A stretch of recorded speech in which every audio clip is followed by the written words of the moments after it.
Kągi, mėlyji, mes artėjame link kulminacijos, į sceną lipa dar grandai, sakyčiau, profesionalai. Plungės, tai kultūros centro kaimiškos muzikos kapela, galim iš karto jau ir paploti. Plungiškiams. Brandus kolektyvas. Brandus. Pirmasis kapelos vadovas, mano žiniomis, buvo puikus aranžuotės meistras Pranas Škimelis. O po to vadovavimą perėmė Povilas Budginas. Taip, viską žinau, taip. Bėgant metams, aišku, keitėsi muzikantai, bet tradicijos ir širdis, siela išliko kolektyvo ir nuo 2008-ųjų šias tradicijas puoselėja naujasis vadovas Vidmantas Žilinskas. Ir kągi, kapela irgi apvažiavusi pusę pasaulio. Taip, ir daugiau nei 50 metų jau gyvuojant. Taip, nuo 73 metų, įsivaizduojate. Taigi, gražus prisiminimai. Kaip sako patys kolektyvo nariai, iš kelionių Italijoje, Kroatijoje, Estijoje, Latvijoje, Lenkijoje. Ir 2023 metais, visiškai neseniai, Jurginių šventė vyko būtent Plungėje. Plungės kapela mums padovanos 3 gražias dainas.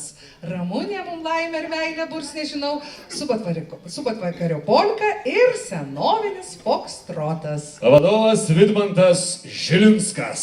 Raseiniškiai, sutikim šiltai. Labą dainelį, man labai smagia matyti Raseinius, tai gausia susirinkus tokia žavia publika, kol nei krapštos, aš keli žodžius musėt pasakysiu. Tai saka, žemaitė yra tokiai rami, išlaikyti, maža šnekonti žmonės, aš ir pasistengiu daug nešnekėti. Ir pirms kūrinys bus senovinis fokstrots. Ir ten ir toks esams, šiaip mes kapelą nikuomet nedainojam. Ir šį vakarą jūs labai jau daug dainų girdėjot, mes tiesiog pagrosiam. Bet va tam senoviniam fokstrot ir toks labai ilgs tekstas. Ir kaip išgirsit anon, jau tada galite garsiai pradėti ploti, žinot, kad balsenį pabaiga.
dabar, kaip mokė ponas Valinskis, prieš tai buvęs kapelos vadovas, galite ronkas susikeišti kaimynams, įkeičti, atsiprašau, susirinkti už paronkių ir nesvarbu, nu, pažiūrų į kairį ir į dešinį.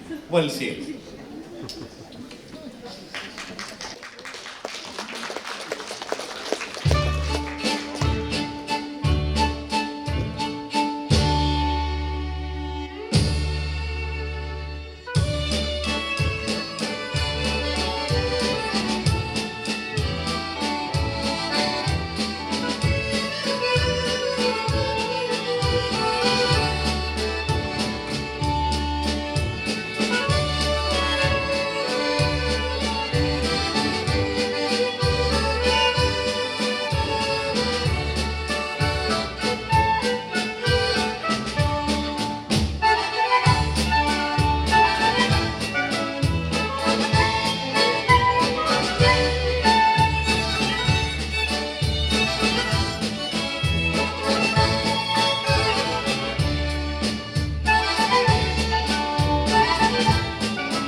nepalaukdami, palingaudami, iki neprisnūstami, mes jums su pat vakar polk sugraisim.